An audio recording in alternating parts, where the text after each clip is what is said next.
session, we are going to discuss about the basic part of CSS.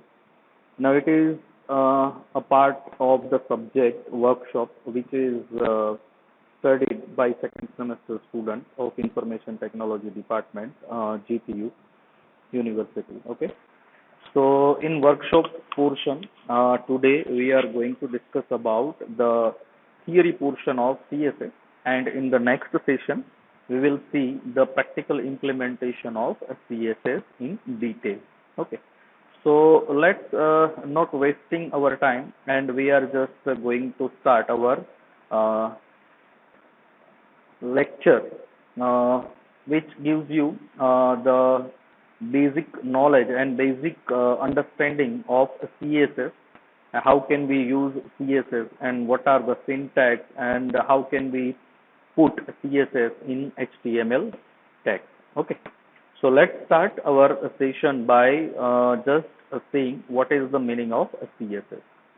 So CSS, it is a short form of cascading style sheet. Okay. So the full form of CSS is cascading style sheet. So it is mainly used to formatting the web pages designed by HTML. Okay. So basically, when you are creating any HTML page, so for formatting, or what we can say, that you just try to put extra code of CSS for make your web page beautiful. Okay, so without CSS, your HTML web page is just like one kind of information providing web page. But you want to make your web page beautifully, either in terms of coloring, designing, picturing, etc., etc. So you can use a cascading style sheet concept. Okay. So using CSS, we can represent our HTML web page with attractive design. Okay. So designing in terms of, you can put different styles of templates. You can use framework also for making your web page beautiful. So CSS, it is a most important part of coding for making your web page beautiful. Okay. So using CSS, we can control the color of the text, style of fonts, spacing between paragraphs, what background images or colors are used. These all are the functionality by which we can use CSS for doing this kind of task. Okay. So now, what are the advantages of CSS? Basically, I have just put some basic advantages, but you can find a lot of advantages in terms of designing, in terms of using your website creation, etc., etc., in internet. But I have just put some basic advantages of CSS here. Okay. So first advantage of CSS is it saves time.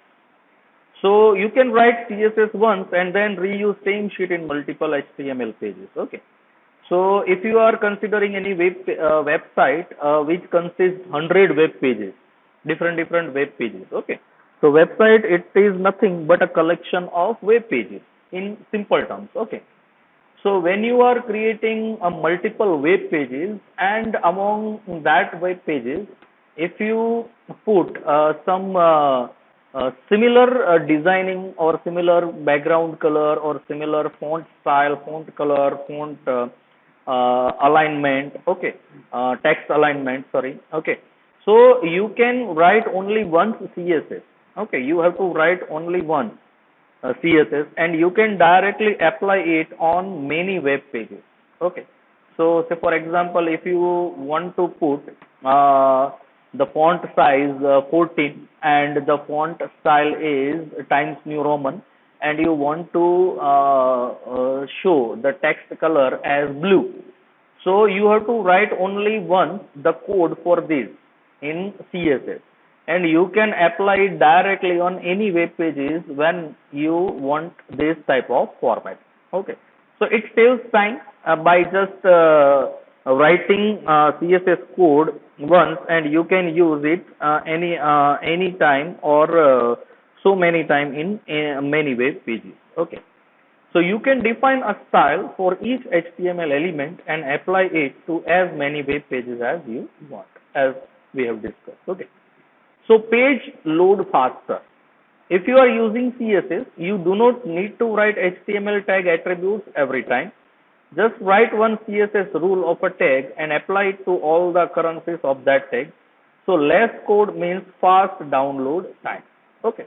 So ultimately, whenever you are writing any CSS code for any HTML tag, okay. So each and every time, whenever you execute your web page, so each and every time, every tag and every text is not loaded, but some modification you have done that only identified and execute, but other portions will remain same. So it will bypass it and your page load will become a faster. Okay. And easy maintenance. To make a global change, simply change the style and all elements in all the web pages will be updated automatically. Okay. So say for example, if you have put Times New Roman font 14 size and blue color in 10 web pages. So if you want to change that format, so you don't need to modify it in each and every page, web page code. Okay. You have to just change or you have to just update in your CSS file and save it. And when you execute, the effect will be automatically executed in each and every web pages where your style sheet is applied. Okay. Superior styles to HTML. CSS has a much wider array of attributes than HTML. So you can give a far better look to your HTML page in comparison to HTML attributes. So here it is one example of style sheet. Say for example, if I want to give some formatting to H1 attribute of HTML. So I can give color as a blue, then font size 20. So this way I can apply the CSS for H1 text. Now, types of CSS. There are three ways to apply CSS to HTML. Okay. So the first one is inline, second one is internal, and the third one is external. Okay. So inline styles are plumbed straight into the HTML tags using the style attribute. Okay. So here if you are using this kind of statement that we have already discussed in our HTML portion, that you can apply color formatting just like this way. Okay. So this is nothing but a one kind of CSS style, and that style is known as inline style. Okay, inline CSS. So this will make that specific paragraph red, but the best practice approach is that the HTML should be a standalone, presentation-free document, and so inline styles should be avoided wherever possible. So as these three types of CSS are available, but mostly no one are using inline CSS style. Okay. This type of CSS is avoided by programmer. Okay. The next one is internal CSS. So embedded or internal style, another name of this type is embedded CSS. Okay. So embedded or internal styles are used for the whole page. Inside the head element, the style tags surround all of the styles for the page. Okay, if you see that we have also seen this kind of practical in our previous video lectures. If you don't see the previous video lectures, so I just request you that please see the previous video lectures of web technology so that you can easily understand here. Okay. So in head tag, whenever as we have discussed in HTML lecture that the whole HTML web page is divided into two portions. The first one is head and the second one is body. Okay, so whenever it comes for CSS, you have to just focus on these tags, that is head tag. Okay, so in head tag we are using one tag, that is style. Now this tag identifies, or this tag is indicating the starting point of style sheet. In between this style tag, you can apply or you can write so many code of CSS that you want to apply in a respective attribute. Okay. So as we have used only two tags, that is one is P. So for P we have defined the text color red, and for A we have defined the text color is blue. Okay. So in this way you can also apply CSS to a web page. Now this kind of structure is known as internal CSS. Now this will make all of the paragraphs in the page red and all of the links blue. Now this A, that means anchor tag. Whenever you want to put any hyperlink in your web page, so you have to use anchor tag. So we are just providing the text color as blue. As you have visited so many web pages on internet, so you can easily identify that the color of hyperlink is always blue. Okay. So we are just putting the text color of link is blue. Okay. So although preferable to soiling our HTML with inline presentation, it is similarly usually preferable to keep the HTML and the CSS file separate. Okay, as we have discussed the first, inline, it is mostly avoidable type of CSS by most of programmers. And also internal CSS, most programmer, or what we can say that some of the programmers are using this kind of CSS, whether it is preferable or not, but most preferable if we are comparing internal and the next one, that is external, then most programmers are used external style sheet, because programmers don't want to create a complexity of code in HTML. When you are using internal CSS, it will create a complexity in your web page coding, HTML coding. Okay. So most preferable type of CSS is external, because when you are using external CSS, both HTML file and CSS files are separate. Okay. So external styles are used for the whole multiple pages website.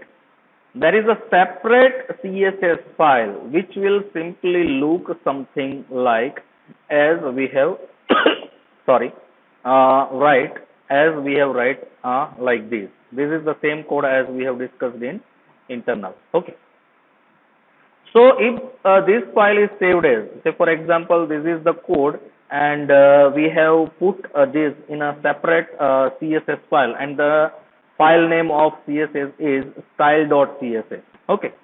So whenever you are creating any CSS file, the extension of that file is .css. Okay. And we have put the name of the file is style, and the extension is .css. Okay. So in the same directory as your HTML page, then it can be linked to the HTML like this.